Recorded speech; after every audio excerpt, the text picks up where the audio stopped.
बिस्मिल्लाहिर्रहमानिर्रहीम। अस्सलाम वालेकुम दोस्तों, उम्मीद है इंशाल्लाह आप सब ठीक होंगे।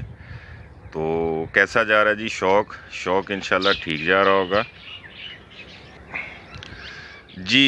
सीटी का पूछा है किसी भाई ने कि मेरा तीतर जो है वो सीटी मारता है। सीटी एक तो होता है कि डबल आवाज़ जैसे निकालता है, ठीक है। एक ये होता है कि जैसे तीतर बोलता है उसके वो लगता है कि ये पूरी जैसे ससराहट सी होती है, ठीक है, क्लियर आवाज़ नहीं होती जिस तरह। तो उसका इंशाल्लाह बहुत सिंपल सा इंशाल्लाह बताता हूँ, अल्लाह खैर करेगा इंशाल्लाह वो आप करें। एक तो ये होता है कि उसमें आप उसके जो पानी वाला बर्तन है उसमें आप मलट्ठी की इतनी सी वो लकड़ी होती है वो उसके अंदर रख दें और पानी मसलन के डालते रहें, मुसलसल पड़ी रहे वो मलट्ठी वाला ही पानी पिए। तकरीबन आप कर लें 20 दिन कर लें ये, लेकिन इतनी ज़्यादा मलट्ठी भी नहीं वो डालनी, क्योंकि मलट्ठी जो होती है ठंडी भी होती है तो गला भी साफ़ करती है। तो ये पहले करके देख लें। और एक होता है तूते स्याह सिरप है, ये मेरा ख्याल हमदर्द वालों का है। तो वो आप अगर खुदा न खास्ता इसमें कोई फ़र्क नहीं पड़ा, उम्मीद है इंशाल्लाह मलट्ठी के साथ ही ये बहुत ज़्यादा इंशाल्लाह क्लियर हो जाएगी इसकी आवाज़।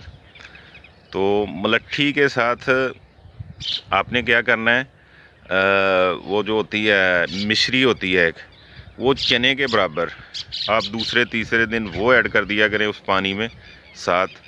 तो इंशाल्लाह अल्लाह ने चाहा तो उसकी आवाज़ क्लियर हो जाएगी। तो अगर खुदा न खास्ता नहीं होती तो फिर तूते स्याह होता है एक हमदर्द वालों का, वो आप किसी भी मेडिकल स्टोर से ले लें, इंशाल्लाह मिल जाएगा बड़ी आसानी से।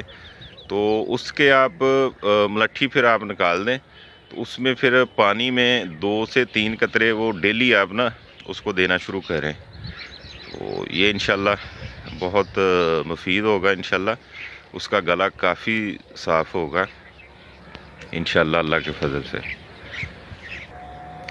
तो एक बात ये कि यार उसमें खुराक के बारे में भी एहतियात किया करें। अगर आटा वगैरह हम ज़्यादातर देते हैं, मलाई वगैरह देते हैं, ठीक है, कुछ भाई जो हैं हमारे हम भी दूध में भी कर लेते हैं। तो ये कोशिश किया करें कि जब ठंडियाई वाली कोई भी चीज़ दें ना आप उसको, तो बर्तन जो उसका पानी वाला है वो खाली कर लिया करें पहले, कम से कम 2 से 3 घंटे बाद खुराक देने के बाद उसको पानी दें। बादाम वगैरह जो है ये भी ऐसे ही है, जब आप बादाम देते हैं कुछ बादामों को मसले के भिगो दिया, उसके बाद उसको छोटा छोटा काट के देते हैं। मैं भी ज़्यादातर ऐसे भी देता हूँ, आटे में भी देता हूँ।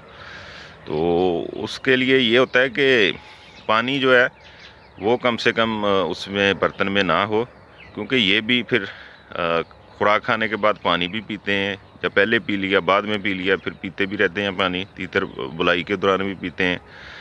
तो ये जो भी ठंडियाई वाली चीज़ होती है उसे देने के लिए आपने सबसे पहले क्या करना है, पानी देखना है कि बर्तन में पानी कितना है, पानी उसका निकाल लें, पलटाएं ना पिंजरे को, सिरिंज ले लें कोई थोड़ी सी बड़ी ले लें, उसके आगे वो पाइप लग जाता है, ठीक है जी। पाइप के साथ आप उसका बर्तन जो है पानी वाला वो खाली कर सकते हैं बड़ी आसानी के साथ, ऐसे उसमें पानी डाल भी सकते हैं।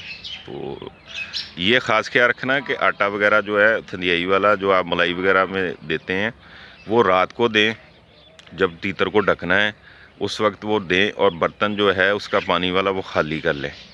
तो ये इंशाल्लाह करें, उम्मीद है इंशाल्लाह वो तीतर जो है वो बेहतर होंगे इंशाल्लाह अल्लाह के फजल से। तो बहुत शुक्रिया यार मेरे भाई, कोहाट से आपने लिखा था, अभी नाम असद शायद था। तो ये मेरे भाई आप दें इंशाल्लाह, तो बेहतर होगा ये तीतर इंशाल्लाह अल्लाह के फजल से।